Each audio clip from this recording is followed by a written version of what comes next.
चलिए जानते हैं छत्तीसगढ़ की 25 बड़ी खबरों को सिर्फ 10 मिनट में। लेकिन उससे पहले वीडियो को लाइक और चैनल को सब्सक्राइब जरूर करें।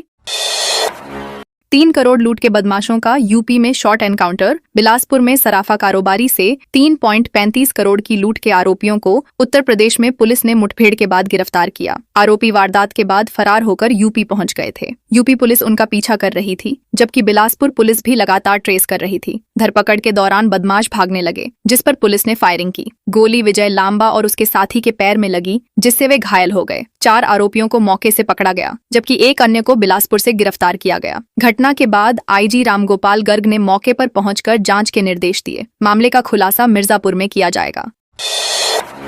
बदमाशा मम्मा की रंगदारी पैसे नहीं देने पर की मारपीट। रायपुर के कोतवाली थाना क्षेत्र स्थित फतेहशाह मार्केट में रंगदारी का मामला सामने आया है। पीड़ित इमरान खान अपनी ऑटो रिपेयरिंग वर्कशॉप चलाते हैं। आरोप है कि वसीम खान उर्फ मम्मा नशे की हालत में दुकान पहुंचा और शराब के लिए 501,000 रुपए मांगे। पैसे देने से मना करने पर उसने इमरान को धक्का दिया और कर्मचारी फैजान से भी पैसे मांगे। विरोध करने पर गाली गलौज और मारपीट की गई। आरोपी ने पुलिस में शिकायत करने पर जान से मारने की धमकी भी दी। पीड़ितों ने देर रात थाने पहुंचकर रिपोर्ट दर्ज कराई। पुलिस मामले की जांच कर रही है और आरोपी की तलाश जारी है। कलेक्ट्रेट का अधिकारी बनकर 4 लाख की ठगी। जशपुर जिले में नौकरी दिलाने के नाम पर 4.35 लाख रुपए की ठगी का मामला सामने आया है। आरोपी प्रदीप पंडा ने खुद को कलेक्ट्रेट का बड़ा अधिकारी बताकर सुरक्षा गार्ड की नौकरी दिलाने का झांसा दिया। ग्राम इचकेला निवासी रोहित खाखा की शिकायत पर सिटी कोतवाली थाना में मामला दर्ज हुआ। आरोपी ने जनवरी 2026 में पहले 50,000 रुपए लिए और बाद में किस्तों में बड़ी रकम ठगी। पीड़ित परिवार को भरोसा दिलाया गया कि भर्ती प्रक्रिया चल रही है। जब नौकरी नहीं लगी तो संदेह हुआ। पुलिस ने जांच के बाद आरोपी को गिरफ्तार कर जेल भेज दिया है। मामले में अन्य संभावित पीड़ितों की भी जांच की जा रही है। कांग्रेसियों ने मनरेगा कानून बदलाव पर बैरिकेडिंग तोड़ी। महासमुंद में जिला कांग्रेस कमेटी ने मनरेगा बचाओ संग्राम के तहत कलेक्टर कार्यालय का घेराव किया। प्रदर्शन के दौरान कार्यकर्ताओं ने लगाए गए 4 बैरिकेड में से एक तोड़ दिया। धक्का मुक्की में 2 पुलिसकर्मी नीचे गिर गए। हालांकि स्थिति को जल्द नियंत्रित कर लिया गया। युवा कांग्रेस जिलाध्यक्ष अमन चंद्राकर ने आगे आकर पुलिसकर्मियों को भीड़ से सुरक्षित बाहर निकाला। कार्यक्रम की शुरुआत राजीव भवन में आम सभा से हुई, जहां विधायक उमेश पटेल ने मनरेगा कानून में बदलाव को लेकर केंद्र सरकार पर आरोप लगाए। उन्होंने कहा कि मनरेगा गरीब मजदूरों के लिए रोजगार की गारंटी है। प्रशासन ने सुरक्षा व्यवस्था कड़ी कर दी थी। धमतरी में 1.5 साल बाद सीसीटीवी कैमरे चालू। धमतरी शहर में 1.5 साल से बंद पड़े 18 सीसीटीवी कैमरे फिर से चालू कर दिए गए हैं। अधिकारियों की लापरवाही के कारण निगरानी व्यवस्था प्रभावित हो रही थी। इस दौरान कई सड़क दुर्घटनाएं हुई, लेकिन फुटेज उपलब्ध न होने से कार्रवाई में परेशानी आई। लोगों की शिकायतों के बाद पुलिस अधीक्षक के निर्देश पर कैमरों की मरम्मत कराई गई। घड़ी चौक, कचहरी ढलान, सिहावा चौक, रत्नाबांधा और अंबेडकर चौक जैसे प्रमुख स्थानों पर कैमरे सक्रिय हो गए हैं। यातायात प्रभारी मोनिका मरावी ने बताया कि अब संदिग्ध गतिविधियों और यातायात उल्लंघन पर नजर रखी जाएगी। इससे अपराध नियंत्रण और सड़क सुरक्षा में सुधार की उम्मीद है।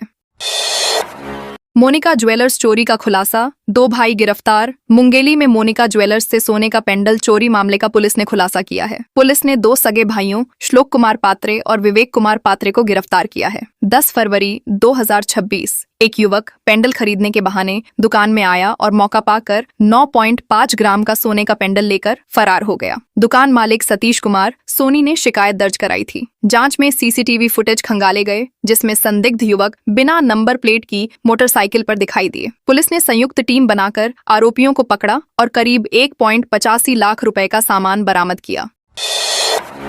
बीजापुर में 7 फीट ऊंचा माओवादी स्मारक ध्वस्त। बीजापुर जिले में माओवादी गतिविधियों के खिलाफ अभियान के दौरान सुरक्षा बलों को बड़ी सफलता मिली। थाना गंगालूर क्षेत्र के पेद्दा जोजेर जंगल में डीआरजी, एसटीएफ और कोबरा 202 बटालियन की संयुक्त टीम ने एरिया डोमिनेशन अभियान चलाया। इस दौरान करीब 7 फीट ऊंचा अवैध माओवादी स्मारक ध्वस्त किया गया, जिसे प्रभाव दिखाने के उद्देश्य से बनाया गया था। वहीं भोपालपट्टनम क्षेत्र के कोंडापडगु जंगल में सीआरपीएफ 214 बटालियन ने डिमाइनिंग के दौरान बियर बोतलों में फिट 2 आईडी बरामद किए। बम डिस्पोजल टीम ने सुरक्षा मानकों के तहत विस्फोटकों को मौके पर ही निष्क्रिय कर दिया। देव बलौदा महाशिवरात्रि मेला विवाद। बजरंग दल कार्यकर्ताओं पर एफआईआर। दुर्ग जिले के देव बलौदा चरोदा में महाशिवरात्रि मेले के दौरान विवाद का मामला सामने आया है। मुस्लिम व्यापारियों के साथ दुर्व्यवहार, धार्मिक टिप्पणी और आधार कार्ड मांगने के आरोप लगे हैं। मोहम्मद इस्माइल की शिकायत पर भिलाई 3 पुलिस ने बजरंग दल के पदाधिकारी प्रदीप सिन्हा समेत कई कार्यकर्ताओं के खिलाफ केस दर्ज किया है। 16 फरवरी को आयोजित मेले में कुछ व्यापारियों पर पहचान छिपाकर व्यापार करने का आरोप लगाया गया था। आरोप है कि धर्म के नाम पर अपमानजनक टिप्पणियां की गईं और व्यापार करने से रोका गया। पुलिस मामले की जांच कर रही है और तथ्यों के आधार पर कार्रवाई की जाएगी।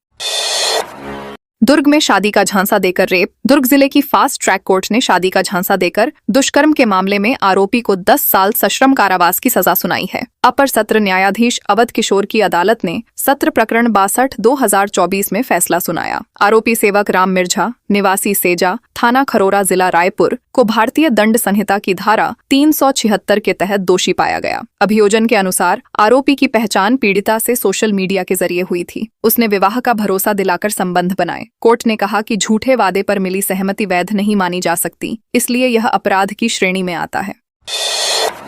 जीपीएम में बाल विवाह रुकवाया गया। गौरेला पेंड्रा मरवाही जिले के मरवाही ब्लॉक के चचेड़ी गांव में प्रशासन ने समय रहते बाल विवाह रुकवाया। 17 फरवरी को चाइल्ड हेल्पलाइन 1098 को सूचना मिली कि एक नाबालिग बालक और नाबालिग बालिका का विवाह होने वाला है। जानकारी मिलते ही महिला एवं बाल विकास विभाग ने तत्काल कार्रवाई की। जिला कार्यक्रम अधिकारी अमित सिन्हा के निर्देश पर टीम गठित की गई। जिला बाल संरक्षण अधिकारी बीरेंद्र कुमार कुर्रे के मार्गदर्शन में सुपरवाइजर और परियोजना अधिकारियों ने मौके पर पहुंचकर परिवार को समझाइश दी। कानूनी प्रावधानों की जानकारी देने के बाद विवाह रोक दिया गया। प्रशासन ने कहा कि बाल विवाह कानूनन अपराध है और भविष्य में भी ऐसी सूचना मिलने पर सख्त कार्रवाई की जाएगी।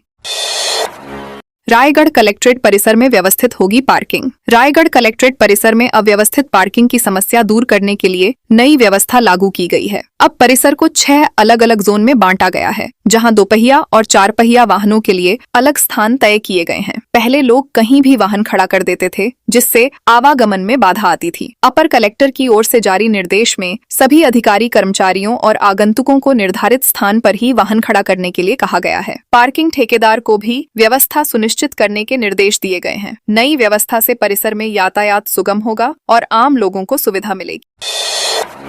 देश भर में चलेंगी 1400 से अधिक होली स्पेशल ट्रेन। होली पर्व के दौरान यात्रियों की भीड़ को देखते हुए भारतीय रेल ने 1410 से अधिक होली स्पेशल ट्रेन का लिया है। दक्षिण पूर्व मध्य रेलवे से 15 ट्रेनें शामिल हैं। तिरुपति रक्सौल रूट पर अतिरिक्त भीड़ को देखते हुए विशेष ट्रेनें चलाई जाएंगी। तिरुपति से ट्रेन नंबर फरवरी और मार्च की निर्धारित तिथियों पर चलेगी, जबकि रक्सौल से निर्धारित तारीखों में रवाना होगी। इन ट्रेनों में कुल 22 कोच रहेंगे, जिनमें AC 2 tier, AC 3 tier, sleeper, general और SLR कोच शामिल हैं। रेलवे का उद्देश्य त्योहार के समय यात्रियों को सुविधाजनक और सुरक्षित यात्रा उपलब्ध कराना है।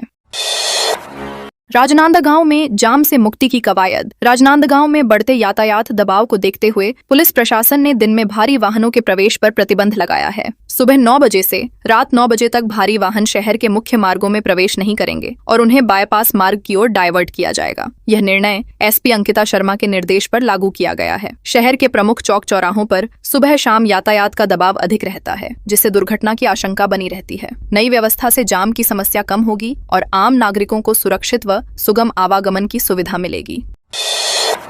अशोक लेलैंड वाहन पर 20,000 का जुर्माना। सूरजपुर जिले के चंदौरा थाना क्षेत्र में पुलिस ने ओवरलोड वाहन पर कार्रवाई करते हुए 20,000 रुपए का जुर्माना लगाया। वाहन क्रमांक MP 20 JD 7239। अशोक लेलैंड बड़ा दोस्त मॉडल में क्षमता से अधिक फर्नीचर लॉट था और माल निर्धारित ऊंचाई से ज्यादा रखा गया था। नियमित जांच के दौरान पुलिस ने वाहन को रोका और मोटर व्हीकल एक्ट के तहत चालान किया। चालक से समन शुल्क वसूला गया। पुलिस ने वाहन मालिकों से अपील की है कि वे नियमों का पालन करें, क्योंकि ओवरलोडिंग से सड़क दुर्घटनाओं का खतरा बढ़ता है और कानूनी कार्रवाई भी हो सकती है।